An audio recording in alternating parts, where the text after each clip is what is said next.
Hello friends, my self Manju. स्वागत है आपका जेआरएफ अड्डा चैनल पर। I am your educator for CSIR net chemical science. और जेआरएफ अड्डा आपके लिए लेकर आया है CSIR नेट केमिकल साइंस का कंप्लीट कोर्स, जो कि स्टार्ट होने वाला है 1 नवंबर से। आज ही डाउनलोड कीजिए जेआरएफ अड्डा एप्लीकेशन। जब आप जेआरएफ अड्डा एप्लीकेशन को डाउनलोड करेंगे तो वहाँ पर आपको CSIR नेट ऑप्शन अवेलेबल होगा। वहाँ पर आपको लाइफ साइंस और केमिकल साइंस के कोर्स अवेलेबल होंगे, जहाँ से आप इस कोर्स को आसानी से परचेज कर सकते हैं। इस कंप्लीट कोर्स में आपको जो आपके पेपर के तीनों पार्ट ABC वो कम्प्लीटली कवर करवाए जाएंगे, और प्रीवियस ईयर के क्वेश्चंस पेपर आपको सॉल्व करवाए जाएंगे, और जितना भी जो कंटेंट है वो आपको अवेलेबल करवाया जाएगा। अभी हम हमारी जो 30+ यूनिट है CSIR नेट केमिकल साइंस के सिलेबस में, उसमें से हम अभी कुछ जनरल पार्ट डिस्कस कर रहे हैं। तो और उसमें से आज जो हम डिस्कस करने वाले हैं वो है जनरल ऑर्गेनिक केमिस्ट्री। यानी कि आज का जो हमारा टॉपिक होगा वो है हमारा जनरल ऑर्गेनिक केमिस्ट्री से रिलेटेड। देखिए, आपके जो एग्ज़ाम में CSIR नेट के एग्ज़ाम में फिजिकल केमिस्ट्री, इनऑर्गेनिक केमिस्ट्री और ऑर्गेनिक केमिस्ट्री का तीनों का इक्वली वेटेज रहता है, और उसमें से हम जो स्टार्ट करने वाले हैं ऑर्गेनिक केमिस्ट्री का एक जनरल पार्ट जो है आज हमारा जनरल ऑर्गेनिक केमिस्ट्री।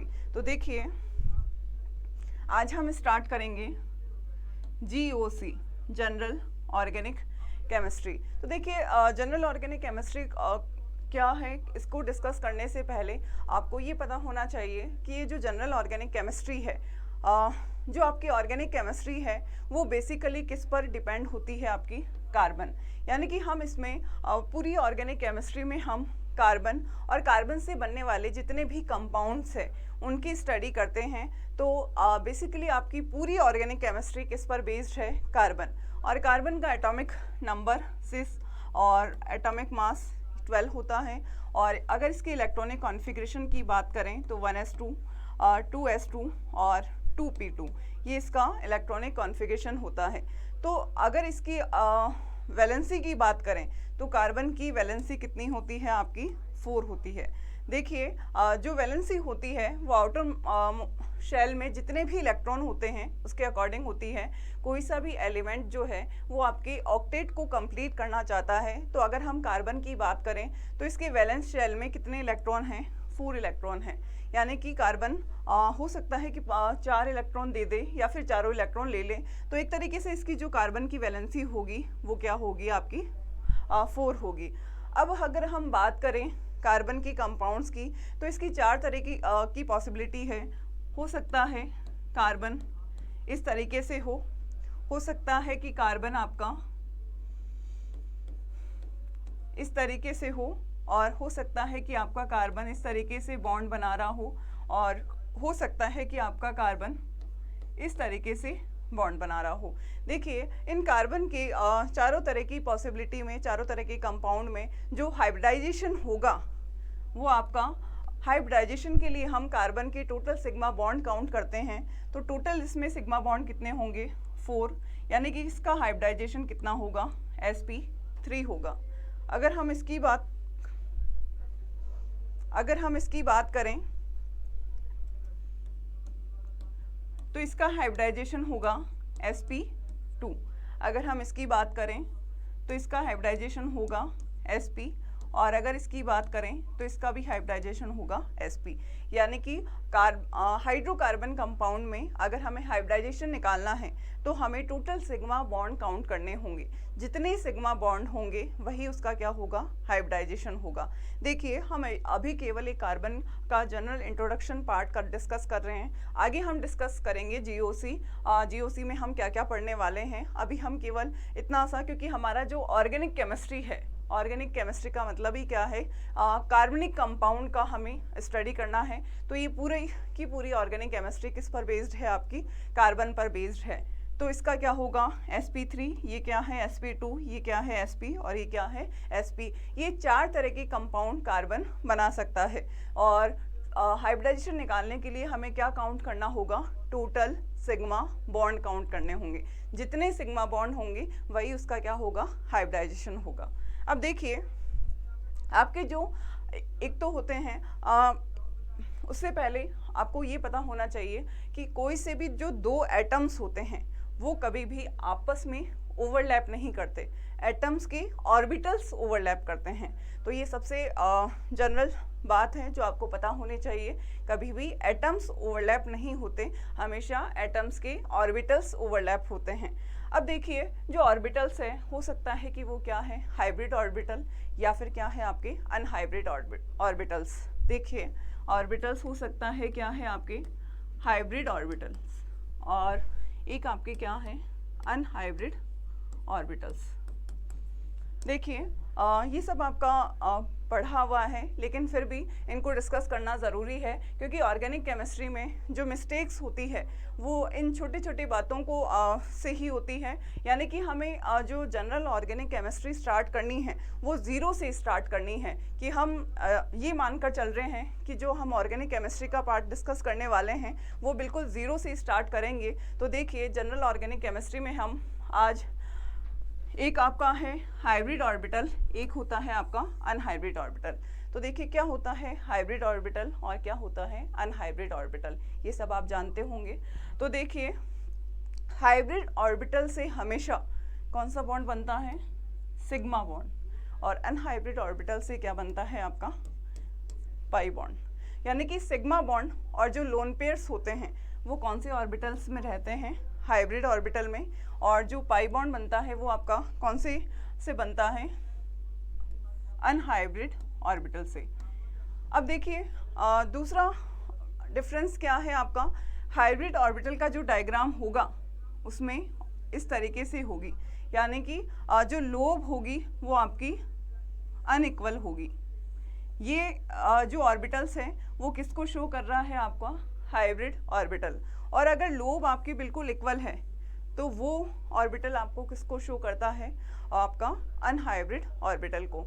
तो देखिए ये बेसिक एक तरीके से डिफरेंस है हाइब्रिड और अनहाइब्रिड ऑर्बिटल्स में, जो आपको ध्यान में रखना है। देखिए ये बातें जो है वो आपके बाद में एक एक करके हम डिस्कस करेंगे कंप्लीटली, लेकिन आपको कुछ एक बेसिक आइडिया है जो आपको पता होना चाहिए कि इसमें हम क्या क्या पढ़ने वाले हैं, कौन कौन सी टर्म्स हमारे काम में आ रही है। तो ये चीज़ें हैं जो आपको बेसिकली पता होना चाहिए। देखिए अब हम स्टार्ट करेंगे जीओसी को। जीओसी में सबसे पहले हम जो डिस्कस करने वाले हैं वो करने वाले हैं रिएक्शन मैकेनिज्म। देखिए किसी भी रिएक्शन में होता क्या है, आपके जो रिएक्टेंट है, आपके जो रिएक्टेंट है वो आपके किस में कन्वर्ट होते हैं, प्रोडक्ट में कन्वर्ट होते हैं। रिएक्टेंट किस में कन्वर्ट होते हैं, प्रोडक्ट में कन्वर्ट होते हैं। और ये जो रिएक्टेंट है ये वापस से टू पार्ट में डिवाइड होगा। एक तो क्या होगा आपका सबस्ट्रेट, और एक आपका क्या होगा रिएजेंट। अब अगर हम देखें एक तरीके से हम जनरल चीज़ समझते हैं कि जैसे मान लीजिए A प्लस बी है और कोई रिएक्टेंट है जो क्या बना रहा है, आपका C बना रहा है। इसमें होता क्या है कि एक तो होगा इलेक्ट्रोफाइल और एक क्या होगा न्यूक्लियोफाइल। यानी कि कभी भी प्लस प्लस के बीच में रिएक्शन नहीं होगी, माइनस माइनस के बीच में रिएक्शन नहीं होगी, हमेशा और हमेशा प्लस माइनस में रिएक्शन होगी। यानी कि एक हमारा क्या होगा इलेक्ट्रोफाइल और एक हमारा क्या होगा न्यूक्लियोफाइल। अब कौन इलेक्ट्रोफाइल है कौन न्यूक्लियोफाइल है, क्या होता है क्या नहीं होता, वो हम आगे डिस्कस करेंगे। आपको अभी एक जनरल आइडिया होना चाहिए किसी भी रिएक्शन में कि जो रिएक्शन होती है रिएक्टेंट के बीच में, उसमें एक रिएक्टेंट आपका क्या होगा इलेक्ट्रोफाइल और एक रिएक्टेंट आपका क्या होगा न्यूक्लियोफाइल। कभी भी इलेक्ट्रोफाइल या फिर न्यूक्लियोफाइल के बीच में कभी भी रिएक्शन नहीं होती। अब देखिए जितनी भी रिएक्शंस है ऑर्गेनिक केमिस्ट्री में, जितनी भी रिएक्शंस है उन सभी रिएक्शंस में फंक्शनल ग्रुप का होना ज़रूरी है। यानी कि अगर आप अपनी बुक उठाकर देखें तो कोई भी रिएक्शन ऐसी नहीं होगी जिसमें फंक्शनल ग्रुप नहीं है। यानी कि जितनी भी रिएक्शंस होती है उनमें फंक्शनल ग्रुप हमेशा होता ही होता है। तो देखिए कौन कौन से आज का आपका काम क्या होगा, आप घर पर जाके ये देखेंगे कि आपके कौन कौन से फंक्शनल ग्रुप हैं और उन फंक्शनल ग्रुप का क्या फार्मूला होता है, क्या उनका एक बेसिक आइडिया आपको पता होना चाहिए, जो आपको आज कंप्लीटली देखना है कि कौन कौन से आपके फंक्शनल ग्रुप होते हैं। आगे देखेंगे, ये है आपका रिएक्टेंट और रिएक्टेंट किसमें कन्वर्ट हो रहा है, आपका प्रोडक्ट में। अब ये जो रिएक्टेंट है वो या तो आपका क्या है, सबस्ट्रेट, या फिर आपका क्या है, रिएजेंट। अब देखिए क्या सबस्ट्रेट होता है, अगर आपकी रिएक्शन इनऑर्गेनिक स्पीशीज और ऑर्गेनिक स्पीशीज में हो रही है तो ऑर्गेनिक स्पीशीज आपका होगा सबस्ट्रेट और इनऑर्गेनिक स्पीशीज होगी आपका रिएजेंट। यानी कि आपका रिएजेंट क्या होता है, एक तरीके से अटैकिंग ग्रुप होता है, अटैक करने वाला होता है। रिएजेंट हमेशा सबस्ट्रेट पर अटैक करता है। एक कंडीशन आपकी ये हो गई, मान लीजिए आपकी रिएक्शन ऑर्गेनिक स्पीशीज और ऑर्गेनिक स्पीशीज के बीच में हो रही है, तो जिसमें एक्सेस चार्ज डेंसिटी होगी, और एक्सेस चार्ज डेंसिटी क्या होती है वो आगे हम डिस्कस करेंगे। तो जो एक्सेस चार्ज डेंसिटी होगी, एक्सेस चार्ज डेंसिटी जिस पर होगी वो हमारे लिए क्या होगा, रिएजेंट, और दूसरा वाला क्या होगा हमारा, सबस्ट्रेट। यानी कि सारी केमिकल रिएक्शंस में आपके एक तो क्या होते हैं, रिएक्टेंट, रिएक्टेंट किस में कन्वर्ट होते हैं, प्रोडक्ट में। रिएक्टेंट या तो क्या होगा, रिएक्टेंट में सबस्ट्रेट और रिएजेंट होता है। रिएक्टेंट में क्या होता है, एक तो क्या होता है सबस्ट्रेट और एक क्या होता है, रिएजेंट। रिएजेंट किस पर अटैक करता है, सबस्ट्रेट पर अटैक करता है। अगर रिएक्शन इनऑर्गेनिक और ऑर्गेनिक स्पीशीज के बीच में हो रही है तो आपकी ऑर्गेनिक स्पीशीज आपकी क्या होगी, सबस्ट्रेट, और इनऑर्गेनिक स्पीशीज क्या होगी आपकी, रिएजेंट। फॉर एग्जांपल अगर हम लें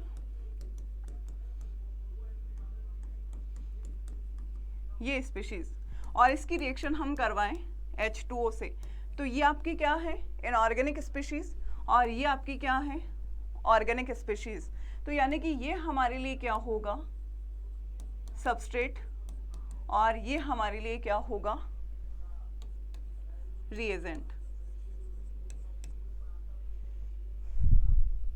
तो इस तरीके से आपको ध्यान में रखना है कौन तो रिएजेंट होता है और कौन सबस्ट्रेट होता है। देखिए पूरी जो ऑर्गेनिक केमिस्ट्री है, सारी जो ऑर्गेनिक रिएक्शंस होती है उसमें हमारा सबसे पहला काम यही होता है कि हम ये पहचानें इसमें कौन तो सबस्ट्रेट है और कौन रिएजेंट है। अगर हमें ये पता लग जाएगा कि कौन सबस्ट्रेट है और कौन रिएजेंट है तो हमें ये आसानी से पता लग सकता है कि इस रिएक्शंस का प्रोडक्ट क्या होगा। आगे देखिए, कोई भी जो रिएक्शन है या तो वो क्या होगी, एक्सोथर्मिक, या फिर वो क्या होगी, एंडोथर्मिक। तो देखिए अगर हम रिएक्टेंट के बीच में रिएक्शंस करवाते हैं, यानी कि सबस्ट्रेट और रिएजेंट के बीच में रिएक्शन करवाते हैं, तो अगर एनर्जी रिलीज्ड हो, अगर एनर्जी रिलीज हो, हमें बाहर से कोई एफर्ट ना लगाना पड़े, तो वो रिएक्शन आपकी क्या होगी, एक्सोथर्मिक। और अगर वो रिएक्शन आसानी से ना हो और हमें टेम्परेचर देना पड़े रिएक्शन के लिए, तो वो रिएक्शन आपकी क्या होगी, एंडोथर्मिक। तो इसमें जो ग्राफ आता है आपका वो इस तरीके से आता है, और इसमें जो ग्राफ आएगा आपका वो इस तरीके से आएगा।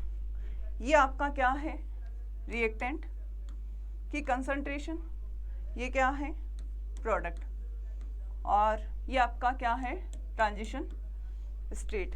सेम इसमें ये रिएक्टेंट, ये क्या है आपका प्रोडक्ट, और ये क्या है आपकी ट्रांजिशन स्टेट, और ये आपकी क्या है, एनर्जी। इसमें भी ये वाली आपकी क्या है, एनर्जी।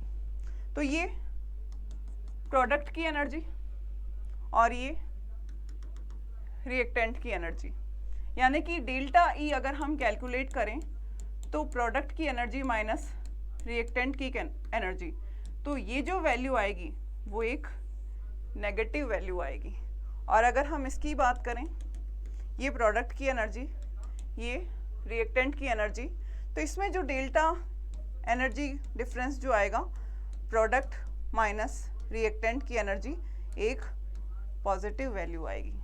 यानी कि एक्सोथर्मिक रिएक्शन में हमेशा और हमेशा एनर्जी रिलीज होती है, जबकि एंडोथर्मिक रिएक्शंस में हमेशा और हमेशा आपकी जो एनर्जी है वो क्या होती है, एब्जॉर्ब होती है। तो ये मेन डिफरेंस है, आपकी रिएक्शन हो सकता है वो एक्सोथर्मिक हो और या फिर हो सकता है कि वो रिएक्शन आपकी एंडोथर्मिक हो। तो इस तरीके से रिएक्शंस आपकी एक्सोथर्मिक या फिर एंडोथर्मिक हो सकती है। आगे देखिए, आपके जो रिएक्टेंट है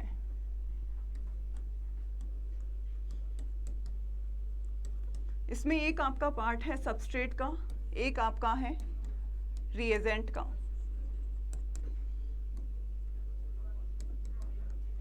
यानी कि इसमें एक होगा आपका इलेक्ट्रोफाइल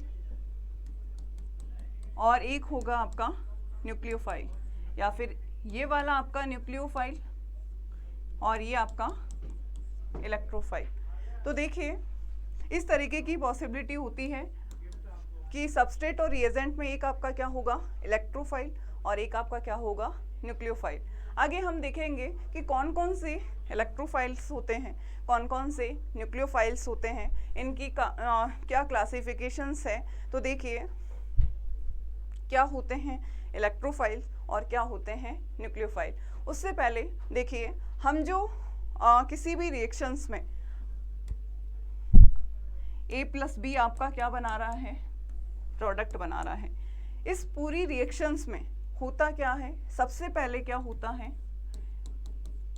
इलेक्ट्रॉनिक डिस्प्लेसमेंट होता है। किसी भी रिएक्शन में सबसे जो पहला स्टेप है वो क्या होता है, इलेक्ट्रॉनिक डिस्प्लेसमेंट होता है, जिसमें हम किसकी क्या क्या पढ़ेंगे, इलेक्ट्रोमैग्नेटिक इफेक्ट। इसके बाद हम क्या पढ़ेंगे, इंडक्टिव इफेक्ट। इसके बाद क्या पढ़ेंगे, रेजोनेंस। और इसके बाद हम क्या पढ़ेंगे, हाइपर कॉन्जुगेशन। और हाइपर कॉन्जुगेशन में ही हम किस का डिस्कस करेंगे, मेसोमेरिक इफेक्ट का डिस्कस करेंगे। तो देखिए इलेक्ट्रॉनिक डिस्प्लेसमेंट के बाद होता क्या है, बॉन्ड टूटता है, यानी कि सेकंड स्टेप क्या है हमारा, बॉन्ड क्लीवेज। यानी कि बॉन्ड क्या होगा आपका, क्लीवेज होगा, ब्रेक होगा। थर्ड स्टेप, बॉन्ड टूटने के बाद आपके क्या बनते हैं, इंटरमीडिएट।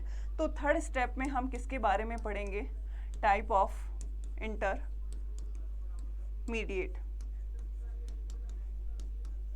अब टाइप ऑफ इंटरमीडिएट आपके बन चुके, इसके बाद हमारा क्या बनता है, फाइनली प्रोडक्ट बनता है। लेकिन उससे पहले क्या प्रोसेस होगी, इसके लिए हम क्या पढ़ते हैं, type of reaction. Type of reaction यानी कि हम पूरी जनरल ऑर्गेनिक केमिस्ट्री में सबसे पहले किसके बारे में पढ़ने वाले हैं, इलेक्ट्रॉनिक डिस्प्लेसमेंट के बारे में, कि इलेक्ट्रॉन किस तरीके से शिफ्ट होते हैं। जब इलेक्ट्रॉन शिफ्ट हो जाएंगे तो वो बॉन्ड क्या होगा, ब्रेक। तो बॉन्ड का जो क्लीवेज है वो किस तरीके से हो सकता है। जब बॉन्ड ब्रेक हो गया तो क्या बनेंगे, इंटरमीडिएट। तो कौन कौन से इंटरमीडिएट होते हैं जिससे हमें पढ़ना है। उसके बाद इंटरमीडिएट के बाद आपका क्या बनता है, प्रोडक्ट। लेकिन वो प्रोसेस क्या होगी, वो मैकेनिज्म क्या होगी, तो आगे हम पढ़ेंगे टाइप ऑफ मैकेनिज्म। देखिए आपके जो इंटरमीडिएट हैं, या तो हो सकता है कार्बन पर पॉजिटिव चार्ज यानी कि कार्ब कैटायन बने, या फिर हो सकता है कार्ब एनायन बने, या फिर हो सकता है फ्री रेडिकल बने, या फिर हो सकता है कार्बीन बने, या फिर हो सकता है नाइट्रीन बने, या फिर हो सकता है वो बेंजाइन बने। यानी कि ये 6 टाइप के इंटरमीडिएट है जो हमें आगे डिस्कस करने हैं। किस तरीके से कार्बोकैटायन बनता है, किस तरीके से कार्बोएनायन बनता है, किस तरीके से कार्बिन, किस तरीके से नाइट्रेट, वो हम आगे डिस्कस करेंगे। अभी हम केवल ये डिस्कस कर रहे हैं कि इस चैप्टर में हमें क्या क्या पढ़ना है। तो देखिए, सबसे पहले इलेक्ट्रॉनिक डिस्प्लेसमेंट होगा, फिर वो बॉन्ड ब्रेक होगा, बॉन्ड ब्रेक के बाद इंटरमीडिएट बनेगा और इंटरमीडिएट के बाद फाइनली हमारा प्रोडक्ट होगा। लेकिन प्रोडक्ट बनने की जो प्रोसेस है वो किस तरीके से हो सकती है, तो वो हम पढ़ेंगे टाइप ऑफ मैकेनिज्म में। अब देखिए, वापस से हम देखते हैं कि ये जो इलेक्ट्रोफाइल है वो किस तरीके से हो सकते हैं और न्यूक्लियोफाइल कौन होते हैं, यानी कि कौन तो इलेक्ट्रोफाइल्स होते हैं और कौन न्यूक्लियोफाइल्स होते हैं। देखिए, अगर आपने क्लेडन की बुक पढ़ी है तो इलेक्ट्रोफाइल के लिए कौन सा वर्ड काम में लेते हैं, लूमो, यानी कि लोएस्ट ऑक्यूपाइड मॉलिक्यूलर ऑर्बिटल। और अगर इसकी बात करें हाईएस्ट ऑक्यूपाइड मॉलिक्यूलर ऑर्बिटल, तो ये पूरी क्लेडन की बुक में इलेक्ट्रोफाइल को इलेक्ट्रोफाइल ना कहकर लूमो बोलते हैं और आपका न्यूक्लियोफाइल को न्यूक्लियोफाइल ना बोलकर होमो बोलते हैं। अब देखिए क्या होते हैं इलेक्ट्रोफाइल। जैसे नाम से ही पता है, इलेक्ट्रो और किससे मिलकर बना है, फाइल। इलेक्ट्रो का मतलब क्या है, इलेक्ट्रॉन, और फाइल का लविंग स्पीशीज, यानी कि electron loving species is called electrophile. जैसे इसके नाम से ही है, न्यूक्लियो प्लस फाइल, यानी कि न्यूक्लियस, न्यूक्लियो का क्या मतलब है आप यहाँ पर, न्यूक्लियस, और फाइल का लविंग स्पीशीज, यानी कि न्यूक्लियस लविंग स्पीशीज आपकी क्या होगी, न्यूक्लियोफाइल। अब देखिए कौन कौन से इलेक्ट्रोफाइल हो सकते हैं, कौन कौन से इलेक्ट्रोफाइल हो सकते हैं। तो जितनी भी पॉजिटिव चार्ज स्पीशीज है, पॉजिटिव चार्ज स्पीशीज है, चाहे वो H+ हो, चाहे वो CS3+ हो, चाहे वो Cl+ हो, F+ हो, जितनी भी पॉजिटिव चार्ज स्पीशीज है वो सारी की सारी क्या है, आपकी इलेक्ट्रोफाइल। जिनमें भी वैकेंट p ऑर्बिटल होगा, यानी कि vacant p orbitals having molecule, तो कौन कौन से हो सकते हैं वो, Bf3 वैकेंट p ऑर्बिटल है, 6 टोटल इलेक्ट्रॉन है, BCl3 एल्यूमिनियम क्लोराइड, BBr3, ये जितने भी एग्जाम्पल हैं वो सब किसके हैं, आपके इलेक्ट्रोफाइल के, क्योंकि इन सब में कितने इलेक्ट्रॉन हैं, आपके 6 इलेक्ट्रॉन हैं। ये आसानी से इलेक्ट्रॉन को एक्सेप्ट कर सकते हैं, तो ये सारे स्पीशीज़ क्या है, आपकी इलेक्ट्रोफाइल। आगे देखिए, हो सकता है उनके पास क्या हो, वैकेंट d ऑर्बिटल्स हो। तो जितनी भी मॉलिक्यूल जिनके पास वैकेंट d ऑर्बिटल्स होंगे वो सब भी आपके क्या हैं, इलेक्ट्रोफाइल। हो सकता है वो PCl5 हो सकता है वो ZnCl2 हो, जिंक क्लोराइड हो सकता है वो फेरिक क्लोराइड हो सकता है वो फेरस क्लोराइड हो। तो ये सारे एग्जाम्पल भी किसके हैं, आपके इलेक्ट्रोफाइल के।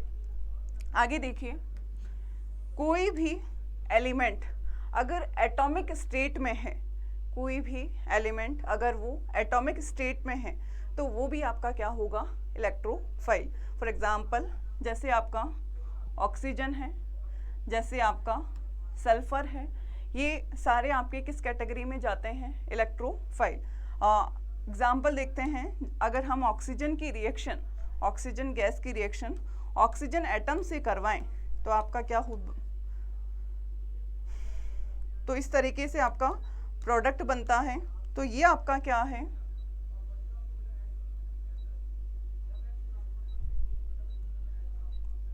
इलेक्ट्रोफाइल, यानी कि जितनी भी पॉजिटिव चार्ज स्पीशीज वो आपकी इलेक्ट्रोफाइल, जितने भी वैकेंट p ऑर्बिटल्स वाले ग्रुप हैं वो आपकी इलेक्ट्रोफाइल, जितने भी d ऑर्बिटल जिनके पास वैकेंट है वो आपके इलेक्ट्रोफाइल। कोई भी एलिमेंट अगर एटॉमिक स्टेट में है तो वो आपके इलेक्ट्रोफाइल। और फाइनली जिनके पास भी एंटी बॉन्डिंग मॉलिक्यूलर ऑर्बिटल्स है, जिनके पास भी anti bonding molecular orbitals vacant है, वो भी आपके क्या है, electrophile. For example chlorine, bromine, iodine. तो ये क्लासिफिकेशंस आपका किसका हो गया, इलेक्ट्रोफाइल्स का, कि कौन कौन से आपके इलेक्ट्रोफाइल्स हो सकते हैं। तो इलेक्ट्रोफाइल है क्या, इलेक्ट्रॉन लविंग स्पीशीज, यानी कि जिनके पास इलेक्ट्रॉन की क्या होगी, कमी होगी, वो सारे के सारे आपके क्या है, इलेक्ट्रोफाइल। पॉजिटिव चार्ज वाले, वैकेंट p ऑर्बिटल्स वाले, वैकेंट d ऑर्बिटल्स वाले एटॉमिक स्टेट पर, और जिनके पास vacant anti bonding molecular orbitals होंगे, ये सारे किस कैटेगरी में आते हैं, आपके इलेक्ट्रोफाइल कैटेगरी में आते हैं। नेक्स्ट हम देखेंगे न्यूक्लियोफाइल।